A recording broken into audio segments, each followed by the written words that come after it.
திருவண்ணாமலைக்கு போனோம்னா கையில காசு இல்லாம திருவண்ணாமலைக்கு போக முடியாது. ஆனா காசு இல்லாம போறதுக்கான கோயிலுக்கு நீங்க போக மாட்டீங்க.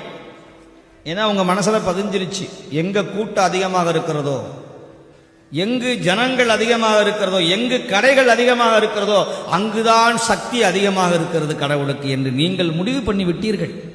சோழ நாட்டில் எத்தனை சிவாலயங்கள் கேட்பாரற்று கிடக்குதுன்னு உங்களுக்கெல்லாம் தெரியுமா தெரியாதான்னு எனக்கு தெரியாது. ஆனால் எனக்கு தெரியும், எத்தனையோ பாடல் பெற்ற தலங்கள், வெறும் ஆடு மாடுகள் மட்டுமே வழிபடக்கூடிய இடங்கள், ஜந்துக்கள் வழிபடக்கூடிய சிவாலயங்கள், முருகன் மட்டுமே அமைதியாக தன்னந்தனியாக நிற்கிற ஆலயங்கள் எத்தனையோ உண்டு, அம்பிகை முதற்கொண்டு. என்ன நீங்கெல்லாம் என்ன பண்றீங்கன்னா, அப்படி ஒரு கம்பியை கட்டி இப்படி போய் அப்படி போய் அப்படி வந்து அப்படி வந்து இப்படி வந்து அப்படி உள்ள பார்த்தா ஒரு திருப்தி, நேரா பார்த்துட்டோம்னா சக்தி இல்லை அந்த சுவாமிக்கு.